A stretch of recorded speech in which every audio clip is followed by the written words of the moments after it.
नमस्कार दोस्तों, super math 4 classes में आप सभी का स्वागत है। आज हम रीजनिंग का प्रैक्टिस सेट 31 देखेंगे। इसमें रीजनिंग के इंपॉर्टेंट प्रश्नों को रखा गया है। यदि आप एसएससी, रेलवे, एनटीपीसी या फिर किसी भी स्टेट एग्जाम की तैयारी कर रहे हैं तो यह प्रैक्टिस सेट आपके लिए काफ़ी इंपॉर्टेंट है, क्योंकि इस प्रैक्टिस सेट में उसी टाइप के प्रश्न दिए हुए हैं जो कि आपकी परीक्षाओं में पूछे जाते हैं। तो चलिए हम शुरू करते हैं प्रश्न 1 से।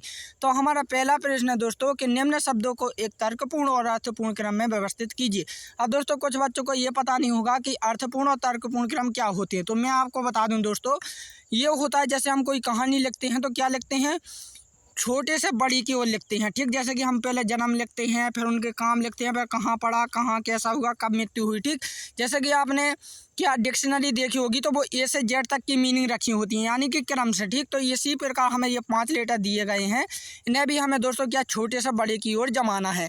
जैसे उंगलियां, नाक, आंखें, बाल और कान है। तो दोस्तों आपको पता होना चाहिए कि अब इस प्रकार से तो हम बता नहीं सकते कि कौन सा राइट होगा और कौन सा क्या आएगा। ठीक, अब देखो दोस्तों, इसमें कुछ नहीं किया है। नाक, तो नाक कितनी होती है दोस्तों, 1 होती है हमारी। आंखें कितनी होती हैं, 2 होती हैं। ठीक, और दोस्तों उंगलियां कितनी होती हैं हमारी, 10 होती हैं। 10 भी होती हैं, 11 भी होती हैं और 12 भी होती है कौन किसी किसी की। ठीक, और हड्डियां लगभग दोस्तों 206 से लेकर कुछ होती हैं। ठीक, क्योंकि बच्चों में भी होती हैं, और बाल अनगिनत हैं। तो यहाँ पर देखो दोस्तों, पहला नंबर पे कितना आ जाएगा, 2 आ जाएगा। तीसरे नंबर पे तीसरा आ जाएगा, दूसरे नंबर पे। ठीक, फिर पहला आ जाएगा, फिर कितना आ जाएगा हमारा, 5वां आ जाएगा, और फिर हमारा चौथा आ जाएगा। 23, 15 और 4। ठीक, तो ऑप्शन सी इसका राइट आंसर हो जाएगा। तो देखो दोस्तों, ये कुछ जाना नहीं किया है, ये हमें गिनती के आधार पर दिया था। ठीक, नेक्स्ट क्वेश्चन। तो नेक्स्ट जो क्वेश्चन है, निम्न प्रश्न में दिए गए विकल्पों में से असंगत समूह का चयन करें।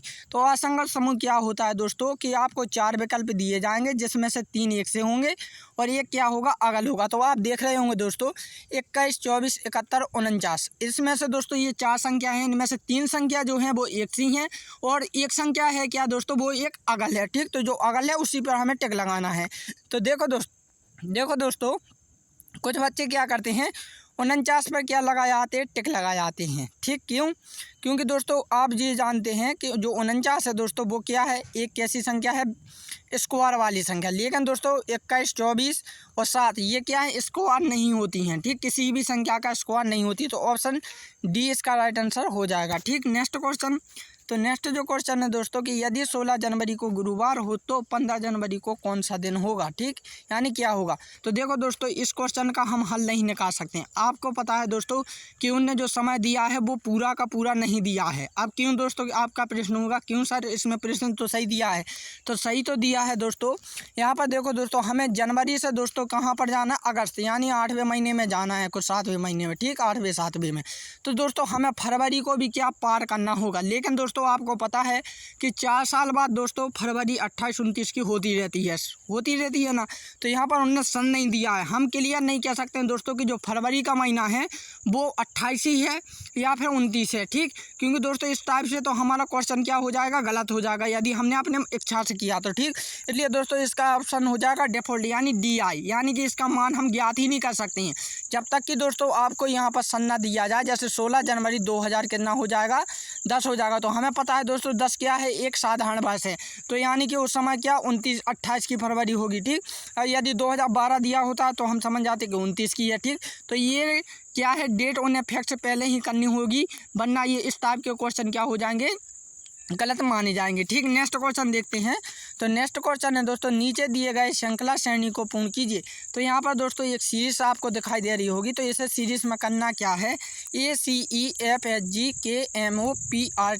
तो देखो दोस्तों कुछ नहीं करना है। आप देखो A B छोड़ दिया उनने, ठीक, C लिखा है, D छोड़ दिया, D के बाद दोस्तों उनने E और F, यहाँ पर कुछ नहीं छोड़ा है। ठीक, तो F के बाद दोस्तों उनने G छोड़ दिया, G के बाद H है, H के बाद I छोड़ दिया, I के बाद J है, J के बाद दोस्तों उनने कुछ नहीं छोड़ा, K है। ठीक, तो K के बाद L M N O, O के बाद P, P के बाद दोस्तों Q छोड़ा, R छोड़ा, R है, S छोड़ा, T है। ठीक, तो T के बाद दोस्तों लगातार क्या आएगा, U आएगा। ठीक, तो देखो दोस्तों हमें कुछ ऑप्शनों में देखना है। तो U किस में है, ऑप्शन डी में है। तो बाकी की जो लेटर हैं दोस्तों उन्हें मिलाने की ज़रूरत ही नहीं है। तो ऑप्शन डी इसका राइट आंसर हो जाएगा। ठीक, ये क्वेश्चन आपको सीरीज में से आएगा। Next question. तो नेक्स्ट जो क्वेश्चन है दोस्तों वो आएगा यदि 1 अक्टूबर को रविवार हो तो 1 नवंबर को क्या होगा।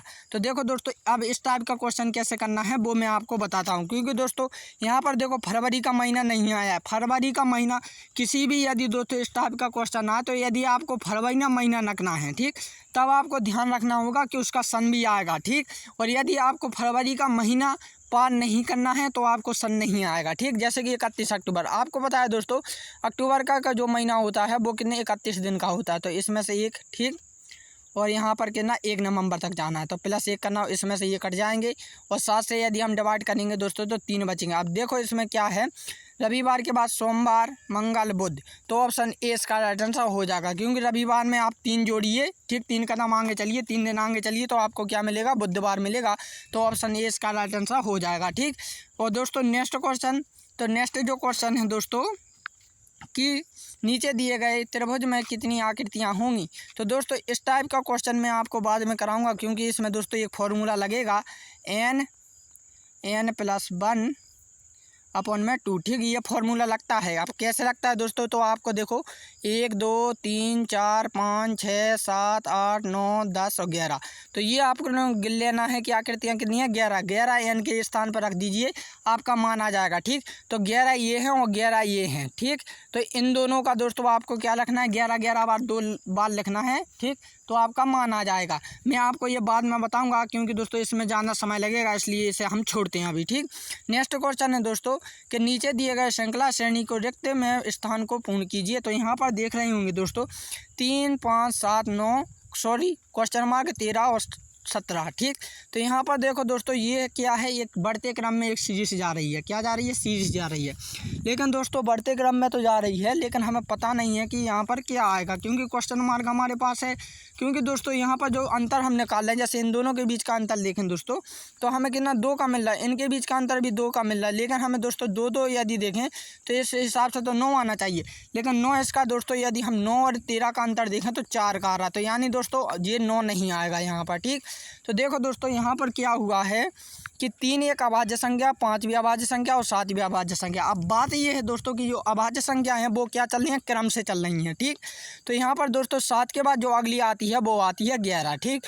तो ऑप्शन बी इसका राइट आंसर हो जाएगा, ठीक। नेक्स्ट क्वेश्चन, तो नेक्स्ट क्वेश्चन की ओर चलते हैं कि एक डिजिटल घड़ी में 10:50 हो रहे हैं तो जल में प्रतिबिंब क्या होगा। देखो दोस्तों यदि आपने इस क्वेश्चन को अच्छे से पढ़ा होगा तो यहाँ पर डिजिटल घड़ी का नाम बोला है, और डिजिटल घड़ी में दोस्तों कभी भी क्या प्रतिबिंब नहीं बनता है, इसलिए ऑप्शन डी इसका राइट आंसर हो जाएगा कि ये दोस्तों इसका मान ज्ञात नहीं किया जा सकता, ठीक। नेक्स्ट क्वेश्चन, तो नेक्स्ट जो क्वेश्चन रहेगा दोस्तों कि एक पंक्ति में मोहन बाईं छोर से 250वां 55वां और यदि नीलेश बाईं छोर से 55वां है तब उनके बीच में कुल कितने व्यक्ति होंगे। तो दोस्तों इस क्वेश्चन को आप मुझे कमेंट करके बताएंगे। तो दोस्तों अब हम मिलते हैं अपनी अगली वीडियो में, तब के लिए जय हिंद एंड जय भारत।